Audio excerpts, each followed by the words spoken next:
అవునయ్యా, స్తోత్రం స్తోత్రం స్తోత్రం. పరిశుద్ధాత్ముడా నీకు స్తోత్రం.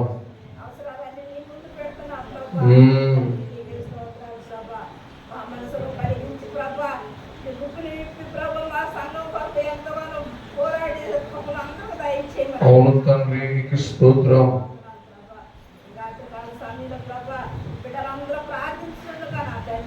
స్తోత్రం. అవును తండ్రి.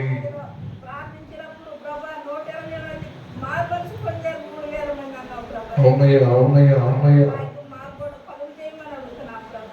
స్తోత్రం. అవును తండ్రి, నీకు స్తోత్రం స్తోత్రం. యేసయ్యా నీకు స్తోత్రం. కుమ్మరించండి ప్రభువా. స్తోత్రం స్తోత్రం. అవును తండ్రి. స్తోత్రం. అవును తండ్రి. అవునయ్యా.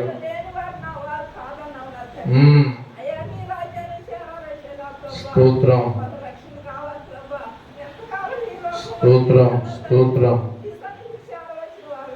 యేసయ్యా. అవును తండ్రి, నీకు స్తోత్రం.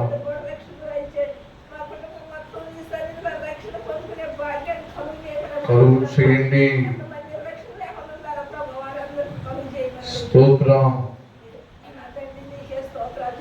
స్తోత్రం.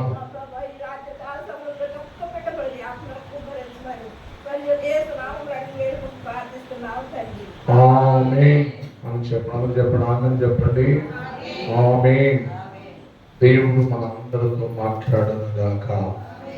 ఏమిటరా మరి పరిశుద్ధాత్మ దేవుడు మన ఎంతగానో బలపరుస్తూ దేవుడి వాక్యం చేత అనేక విధాలుగా మనల్ని స్థిరపరుస్తూ ఉన్నాడు. సంపూర్ణ రాత్రి ప్రార్థనలో ప్రతి నెలలో కూడా మనం సంపూర్ణ రాత్రి ప్రార్థన చక్కగా దేవుని సన్నిధిలో మనం జరిగిస్తూ ఉన్నాం. అయితే చాలా మంది కూడా సంపూర్ణ రాత్రి ప్రార్థనలో వెనకబడిపోతున్నారు. వెనకబడిపోకూడదని నా ఆశ. చాలా భయంకర రోజులు ఉన్నాం. ప్రార్థన కోల్పోతే, విశ్వాసాన్ని కోల్పోతే మనం తర్వాత చాలా ఇబ్బందులు పడవలసిన రోజులు రాబోతున్నాయి. మరి రేపటి దిన ముందు ప్రభురాత్రి భోజనం ఉన్నాయి. ప్రభురాత్రి భోజనం తీసుకోవాలంటే కొన్ని నియమాలు ఉంటాయి, కొన్ని పద్ధతులు ఉంటాయి, కొన్ని క్రమాలు ఉంటాయి.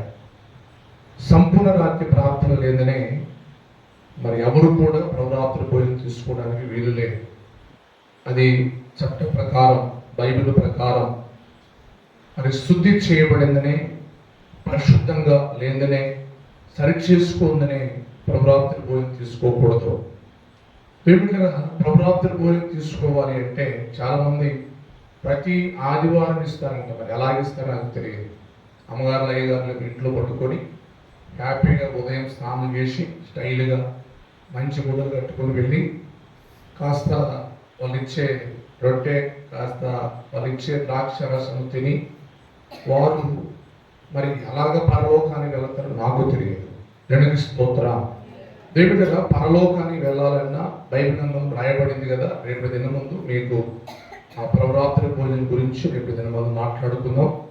ఈ రాత్రి ఈ సంపూర్ణ రాత్రి ప్రార్థనలో మనం ఏ విధంగా ఉండాలి మీకు గ్రంథంలో ఒక మాట మీకు చెప్తాను. అందరూ కూడా తీసుకోండి. ఒకసారి 7వ అధ్యాయం అందరూ తీసుకోండి. 7వ అధ్యాయం మనమందరం కూడా ఒక చిన్న మాటలు చదువుకొని ముందుకు సాగిపోదాం. ఈ సంపూర్ణ రాత్రి ప్రార్థనలో మనం సంపూర్ణంగా దేవుడిని స్తుతిద్దాం, దేవుడిని ఆరాధన చేద్దాం.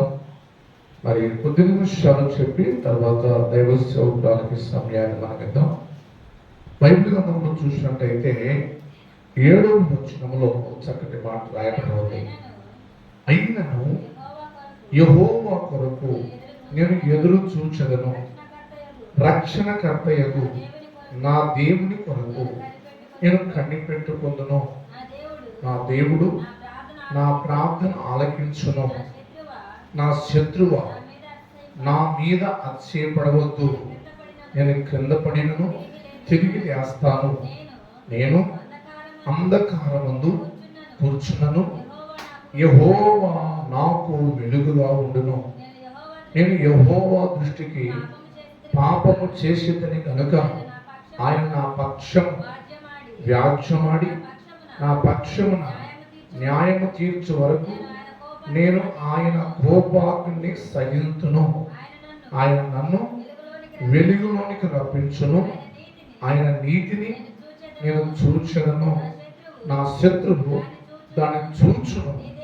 నీ దేవుడని యెహోవా ఎక్కడనని నాతో అనినది అవమానం నందును. అది నా కళ్ళకు అగుపడను. ఇప్పుడు అది వీధులలో ఉన్న బురద వలె త్రొక్కబడను. దేవునికి స్తోత్రం. ఏమిటరా ఇక్కడ ఈ వాక్యాన్ని మనం చాలా జాగ్రత్తగా ఆలోచించాలి. ఇక్కడ పరిశుద్ధ ఆత్మదేవుడు మనందరితో మాట్లాడుతున్నది ఏంటంటే, మీకా ప్రవక్త మరి చాలా విలువైన మాటలు తన ప్రజలతో, తన ప్రవక్తలతో, తన మరి జీవితంలో చేసిన కార్యాలను బట్టి, ప్రజలలో చేసిన అద్భుతాలను బట్టి చాలా విలువైన మాటలు తన ముందు పెడతా ఉన్నాడు. పైన వచ్చంలో చూస్తే చాలా మంది అంట కాపరులు అని రాయబడింది. 4వ వచనంలో చూస్తే వారిలో మంచి వారు ముళ్ళ చెట్టు వంటి వారు, వారు యథార్థవంతులు, ముళ్ళ చెట్ల కంటెను ముళ్ళు ముళ్ళుగా ఎట్టున్నారంటే మనం చెప్పండి. నీ కాపురుడు దినము నీవు శిక్ష ముందు దినము వచ్చుచున్నది. దేవునికి స్తోత్రం. ఈ మాటలు మనం ఆలోచన చేస్తూ ఉన్నాం. ఈ ప్రార్థన ఎందుకొరకు అంటే, ఈ లోక సంబంధమైన ప్రజలు, ఈ లోక సంబంధమైన వ్యక్తులు, ఈ లోక సంబంధమైన ఆచారాలు ఎలాగున్నాయంటే, భక్తి జీవితాన్ని చివరికి ఎక్కడ తీసుకువెళ్తున్నారంటే లోకానుసారంగా భక్తి జీవితంలోకి వెళ్ళిపోతున్నారు. విశ్వాసాన్ని కోల్పోతున్నారు, నమ్మకత్వాన్ని కోల్పోతున్నారు, యథార్థతను కోల్పోతూ ఉన్నారు. ఏమిటరా అందుకొరకు కింద వచ్చంలో చూస్తే అక్కడ రాయబడిన మాట, అయినను యెహోవా కొరకు నేను ఎదురు చూచెదను, రక్షణకర్తయగు నా దేవుని కొరకు నేను కనిపెట్టుకుంటాను. దేవునికి స్తోత్రం. ఎవరైనా మీ ఇష్టం, మీరు ఎలాగైనా ఉండండి, ఏ స్థితిలోనైనా ఉండండి.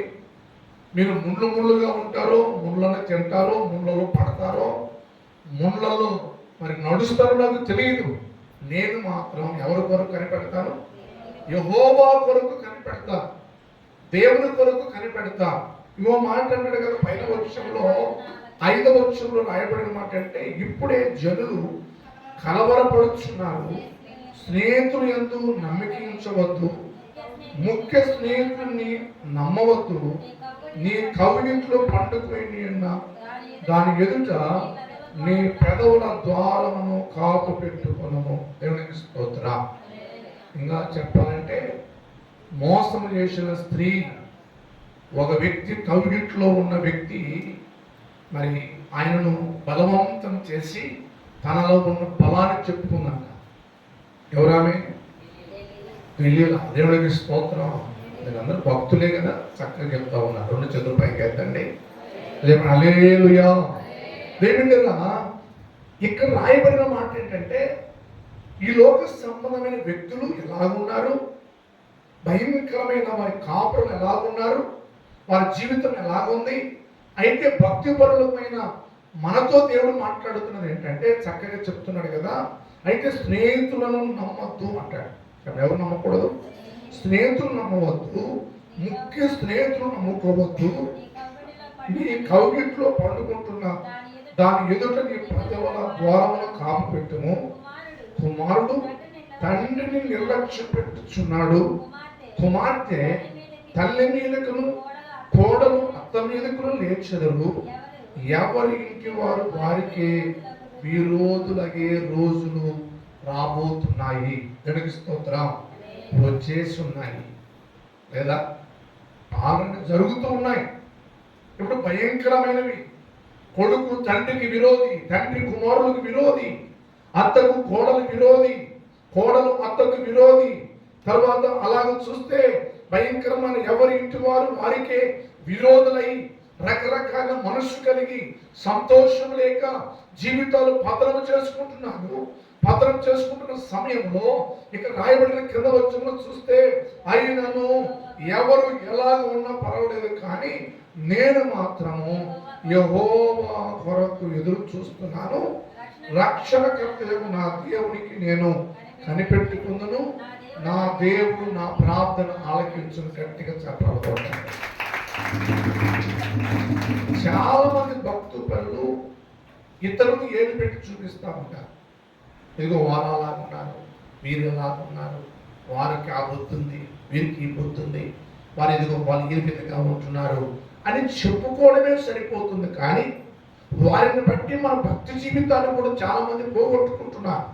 అయితే మీకా ప్రవక్త అంటున్నాడు, ఎవరు ఎలాగ ఉన్నా పర్వాలా, దేవునికి స్తోత్ర, ఎవరు ఏ విరోధంగా ఉన్నా పర్వాలా, ఎవరు ఏ శాపములో ఉన్నా పర్వాలా, కానీ నేను మాత్రం నా దేవునికి ప్రార్థన చేసుకుంటాను. దేవునికి స్తోత్ర. నా పాపాలు క్షమించువాడు ఆయన, నా ఆపదలు తప్పించువాడు ఆయన, నా కష్టాలు తప్పించువాడు ఆయన, నా బాధలు తప్పించువాడు ఆయన, నా పాపాన్ని క్షమించువాడు ఆయన. కనుక మీరు ఎవరైనా ఎలాగైనా ఉండండి, కానీ నేను మాత్రం ఈ చివరి దినాల్లో నమ్మకంగా ఉంటాను అన్నాడు. దానికి స్తోత్రం. ఏమంటున్నాడు ఆయన? నేను నమ్మకంగా ఉంటాను, యథార్థంగా ఉంటాను. ఇంకో మాట్లాడుతాడు ఏమిటరా, కీర్తనకారుడు అంటాడు కదా, చక్కటి మాట. కీర్తనకారుడు దగ్గర వెళితే అందరూ తీసుకుని ఒకసారి కీర్తనకారుడు ఒక చక్కటి మాట్లాడతాడు. చూడండి ఒకసారి 51వ అధ్యాయంలో ఒక చక్కటి మాట్లాడతాడు. ఏమంటాడు తెలుసునా? ఒక్కసారి మనం చదువుకున్నట్టయితే, దేవా నీ కృప చొప్పున నువ్వు నన్ను కరుణింపు, నీ వాత్సల్య బాహుల్య చొప్పున నా అతిక్రమములు తుడిచివేయి, నా దోషములు పోవునట్లు నన్ను బాగుగా కడుగుము, నా పాపము పోవునట్లు నన్ను పవిత్రపరచుము, నా అతిక్రమములు నాకు తెలిసే ఉన్నవి, నా పాపము ఎల్లప్పుడూ నా ఎదుట ఉంది, నీకు కేవలం నీకే విరోధముగా నేను పాపము చేశాను, నీ దృష్టి ఎదుట నా చెడుతనము చేసి ఉన్నాను. కావున ఆగ్రహించినప్పుడు నీవు నీతిమంతుడుగా అగుపడదువు, తీర్పు తీర్చినప్పుడు నిర్మలుడుగా అగుపడదువు, నేను పాపములో పుట్టిన వాడను. దేవునికి స్తోత్రం. అప్పుడు ఏమంటున్నాడు ఆయన? నేను పాపములో పుట్టిన వాడను, నా తల్లి నా పాపములోని నా తల్లి నన్ను గర్భము ధరించింది, నువ్వు అంతరంగంలో సత్యము కోరుచున్నావు. దేవునికి స్తోత్రం. పాపం చేసింది వాస్తవం అయ్యా, తెలియనప్పుడు నేను పాపం చేశాను, నా జీవితాన్ని పోగొట్టుకున్నాను, నా జీవితాన్ని పతనం చేసుకున్నాను. ఎవరు ఎలాగున్నా పర్వాలేదు, కానీ నేను మాత్రం నీ సన్నిధిలో నమ్మకంగా ఉండాలని పాపాలు ఒప్పుకుంటున్నాను. చప్పట్లు కొట్టండి గట్టిగా. ఎవరు ఎలా ఉన్నా పర్వాలేదు, నేను మాత్రం నా తప్పులు ఒప్పుకొని నీ సన్నిధిలో సరి చేసుకోవాలని వచ్చాను. ఈ రాత్రి నేను ఒప్పుకుంటున్నాను. ఇంకా కింద వచ్చామంటాడు కదా, చక్కగా ఏమంటాడు తెలుసునా? ఆరో వచ్చానంటాడు, నువ్వు అంతరంగంలో సత్యము కోరుచున్నావు, అంతర్యము నాకు జ్ఞానము తెలియచేయుదువు, నేను పవిత్రుడు ఉన్నట్లు ఈ సోపుతో నా పాపములు పరిహరింపుము. దేవునికి స్తోత్రం. దేంతోనంట? ఈ సోపుతో నా పాపములు పరిహరింపుము, హిమము కంటే నేను చల్లగా ఉన్నట్లు నన్ను కడుగు. దేవునికి స్తోత్రం. ఈరోజు మనం ఏమని ప్రార్థన చేయాలి? ప్రభువా నన్ను కడుగయ్యా, ఎక్కడైనా నేను నీకు విరోధంగా ఉన్నానేమో, నా బ్రతుకు జీవితం ఎక్కడైనా నష్టపరుచుకున్నానేమో, నా చూపు ఎందును, నడక ఎందును, ఆలోచన తలంపుల ఎందును నీకు విరోధంగా నడిచానేమో, ప్రభా నేను అపవిత్రమైన మాటలు నా నోటి నుండి వచ్చాయేమో, అపవిత్రమైన కన్నులు నాలో నుంచి ఎక్కడైనా అపవిత్రతను చూశాయేమో ప్రభా, ఎట్టి పరిస్థితుల్లో ఉన్నా రేపటి దినమందు ఇదిగో నీ శరీరము పవిత్రమైనది, నీ రక్తము పవిత్రమైనది, నువ్వు మా కొరకు ప్రభా విలువైన రక్తమును ధారపోశావు అయ్యా, నేను ఎక్కడన్నా త్రాగడానికైనా యోగ్యురాలునా కాదా? జ్ఞాపకం వచ్చినా కొంతమంది వాటిని దాచిపెట్టుకుంటారు. ఏం చేస్తారు చెప్పండి? కొంతమంది కప్పుకుంటారు, కొంతమంది కప్పుకోవడం చాలా మందికి అలవాటు. తన తప్పును ముందు పెట్టుకోరు చాలా మంది. తన తప్పును ముందు పెట్టుకోకుండా ప్రార్థన చేయమంటే ఆ యొక్క ఆయన ఈ యొక్క ఆయన ఆ తప్పులు ఈ తప్పులు అన్ని బయట పెట్టి ప్రార్థన చేస్తూ ఉంటారు. మొదటిగా సరి చేసుకున్న అనుభవాలు లేవు. మొదటగా ప్రార్థిస్తున్నప్పుడు ప్రభా ఇదిగో నేను ఎక్కడిని తప్పిపోయానేమో, నన్ను క్షమించయ్యా, సరి చేయి ప్రభా అని తను తాను తగ్గించుకునే అలవాట్లే లేవు చాలా మందికి. దేవుడా దావీదు కంట ఏ అలవాటు ఉందో తెలుసా? సరి చేసుకునే అనుభవం. దేవునికి స్తోత్రం. మీకు అంటున్నాడు, మీరు ఎవరినైనా మీ ఇష్టం, మీరు ఎలాగైనా బ్రతకండి, కానీ నేను మాత్రం ఎవరిని నమ్మను, యేసయ్యను మాత్రమే నమ్ముతాను. దేవునికి స్తోత్రం. ఆయన సన్నిధిలోనే ప్రార్థన చేస్తాను. అయితే దావీదు చేసింది తప్పు, ఇగో నేను చేసింది వాస్తవమే, అది నా హృదయంలో ఉంది, నీకు తెలుసు, నీ పరిశుద్ధుడు కనుక నీవేం చేస్తావు నాకు తెలియదు, కానీ ఇక నుంచి ఆ తప్పు చేయను, అయితే నువ్వు నన్ను హిస్సోపుతో కడుగు. దేవునికి స్తోత్రం. ఇంకో మాట అంటాడు ఏమిటరా, కింద వచ్చి అంటాడు, ఏమంటాడు తెలుసునా? ఉత్సాహ సంతోషములు నాకు నింపుము, అప్పుడు నీవు విరిచిన ఎముకలు హర్షించును, నా పాపములకు విముఖుడు కమ్ము. చప్పడగొట్టండి గట్టిగా. అసలు దావీదుకు దేవుడు ఏం చేశాడు? ఎముకలు ఎర్రగొట్టాడంట. దానికి స్తోత్రం. దావీదుని ఏం చేశాడంటే ఎముకలను ఎర్రగొట్టినా కొంతమంది మాట వినరు, ఎర్రగొట్టినా మాట వినరు, మనసును పట్టించైనా మాట వినరు, శ్రమ వచ్చినా మాట వినరు. ఎందుకంటే ప్రమాణాలు మాత్రం చేస్తారు, దేవుడి దగ్గర బాప్తిసం తీసుకుంటారు, ఓ వారి ఇష్టం వచ్చినట్టుగా నడుస్తారు, పాటలు పాడుతారు, వాక్యం చదువుతారు, ఆరాధిస్తారు, కానీ వారి జీవితంలో సరి చేసుకోవడం మాత్రం తెలియదు. దేవునికి స్తోత్రం. దావీదు అంటాడు, అయ్యా ఒక్కసారి నా దోషములన్నిటినీ తుడిచివేయి. దేవునికి స్తోత్రం చెప్పండి. రెండు చేతులు పైకి ఎత్తండి. ఈరోజు మనం ఏమని ప్రార్థన చేయాలి? మనం అనుకుంటాం, మన మనసులో మనమే నీతిమంతులు అనుకుంటాం. దానికి స్తోత్రం. మనం ఓటు వేసుకుంటే మనమే గెలుస్తాం, అంతేనా? ఇతరులు ఓటు వేస్తే ఓడిపోతాం, అంతేనా? మనం ఓటు వేసుకుంటే మనకే గెలుస్తాం. ఇతరులు ఓట్లు వేస్తే మనం ఏమైపోతాం? ఓడిపోతాం.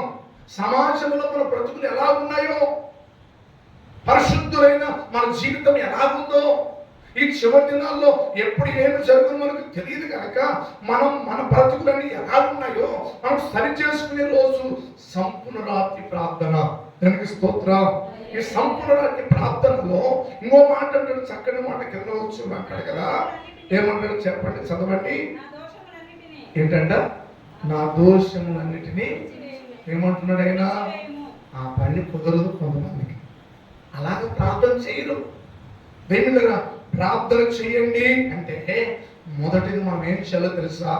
మనం నలగొట్టుకోవాలి మొదట. దేవునికి స్తోత్రం. హల్లెలూయా. ఈ శరీరాన్ని నలగొట్టుకోవాలి, జ్ఞాపకం తెచ్చుకోవాలి. ఏంటి అయ్యారండి, రోజు పాపమే కదా, శరీరం పాపమే, కూతురు పాపమే, సమాజంలో అన్ని పాపాలే కదా, ఎలా ఒప్పుకుంటాం? ఒప్పుకుంటే ఎలాగా అన్నట్టుగా ఉంటుంది కొంతమంది. దేవునికి స్తోత్రం.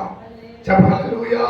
చెల్లి, తల్లి, సహోదరి, సహోదరులారా, దావీదు చేసిన తప్పిదమునకు భయపడి దేవుడు మొత్తాడు, దేవుడి ఎముక నిలగొట్టాడు, దేవుడు శాపాన్ని తెచ్చిపెట్టాడు, దేవుడు కుటుంబంలో సమాధానం లేదు, అలజడితో నింపబడి ఉన్నాడు. అయితే దావీదు దేవుని దగ్గర ఏమని ఒప్పుకుంటున్నాడు తెలుసా? తన తప్పులు ఒప్పుకుంటూ నన్ను కడుగయ్యా అంటున్నాడు. ఏమంటున్నాడు? నన్ను శుద్ధి చేయ్యా, నన్ను సరి చేయ్యా అని చెప్పుకుంటూ కింద వచ్చమని అంటాడు కదా, చక్కటి మాట అంటాడు, నా దోషములన్నిటిని తుడిచివేయము దేవా, నా యందు శుద్ధ హృదయము కలుగు చేయము, నా అంతరంగంలో. ఇంకెక్కడి నుంచి ఈ ఆదివారం నుంచి ఈ సంపూర్ణ రాత్రి ప్రార్థన నుంచి ఇంకెక్కడి నుంచి నేను ఏ తప్పులు కూడా చేయనయ్యా. దేవునికి స్తోత్రం. ఆ సీరియల్ ముఖము చూడనయ్యా, ఆ బూతులు ఆడనయ్యా, పాపిష్టి మాటలు నా నోటి నుండి రానివ్వనయ్యా అంటున్నాడు దావీదు. నేనంటారో దావీదే అంటున్నాడు ఆ మాట. చెప్పండి దేవునికి స్తోత్రం. ఏ ఇంట్లో చూసినా సుమారు 4 అడుగులు ఇట్లా 4 అడుగులు ఇట్లా 4 అడుగులు టీవీ ఉన్నాయి. పెద్ద పెద్ద బొమ్మలు, చిన్న చిన్న బొమ్మలు కదండో, పెద్ద పెద్ద బొమ్మలు. నేను మన దినమందు కొన్ని కుటుంబాలు దర్శించాను. అన్ని కుటుంబాలకు వద్దామంటే కుదరలా.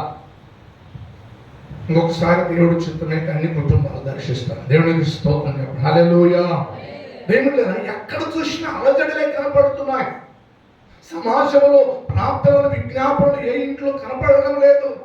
మోకరించే అనుభవాలు ఏ ఇంట్లో కనపడడం లేదు. భక్తులు ఎలాగ మారుతారో నాకు తెలియదు, కానీ భక్తిపరులైన వారు భక్తులుగా మారి పరిశుద్ధులుగా మారే రోజులు ఎప్పుడు వస్తాయో నాకు తెలియదు. కానీ దావీదు మాట అంటాడు, మీరు ప్రభు నేనేం చేస్తావు నాకు తెలియదు, కానీ నా అంతరంగంలో స్థిరమైన మనస్సు. ఏ మనస్సు చెప్పండి? స్థిరమైన మనస్సు కలుగు చేయయ్యా. ఇంకో మాట్లాడాడు కింద వచనంలో, నీ సన్నిధిలో నుండి నన్ను త్రోసివేయొద్దు. దేవునికి స్తోత్రం. హల్లెలూయా. చెప్పండి 2 చేతుల పైకి. హల్లెలూయా. రాబోతున్న కాలంలో త్రోసివేసే రోజు రాబోతున్నాయి సుమా. రాబోతున్న కాలంలో త్రోసివేసే రోజు రాబోతున్నాయి. ప్రతిదినము రోజు 4 గంటలు ఇదిగో మీ కొరకు దైవ సేవకులైన మాకు ఇదిగో దేవుడి పెట్టిన భారాన్ని బట్టి మీ గురించి ప్రార్థన చేస్తున్నాం. మీరు కూడా రోజు 2 గంటలైనా ప్రార్థించాలి. దానికి స్తోత్రం. ఎన్ని గంటలు చెప్పండి? 2 గంటలైనా ప్రార్థించాలండి. 2 గంటలైన దేవునితో సహవాసం చేయాలి. 2 గంటలైనా దేవుడిని ఆరాధించాలి. ఆరాధించకపోతే రాబోతున్న ఉగ్రతను మనం ఎలాగ తప్పించుకోగలం? దానికి స్తోత్రం. ఆ ఉగ్రత, ఆ శాపం, ఆ పాపాన్ని తప్పించుకోవాలంటే దావీదు వలె యేసయ్య పాదముల దగ్గరకు వచ్చినట్టుగా మనం కూడా యేసయ్య పాదముల దగ్గరకు వచ్చుదుముగాక. మీ కావాలి మనమందరము యేసయ్య దగ్గరకు వచ్చి దేవుని ఎదుట, తన పాదాల ఎదుట మోకరించి ప్రార్థన చేయుదుముగాక.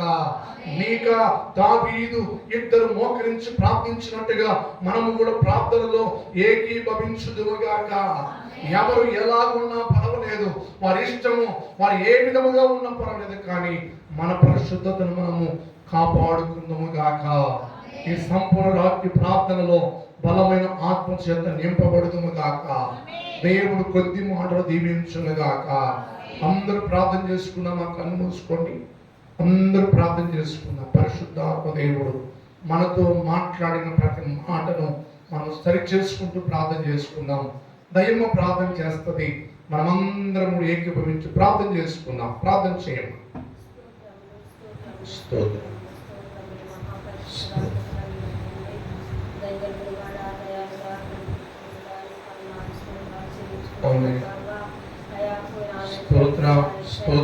స్తోత్రం. అవునయ్యానికి స్తోత్రం. పరిశుద్ధుడానికి స్తోత్రం. దయామేడానికి స్తోత్రం.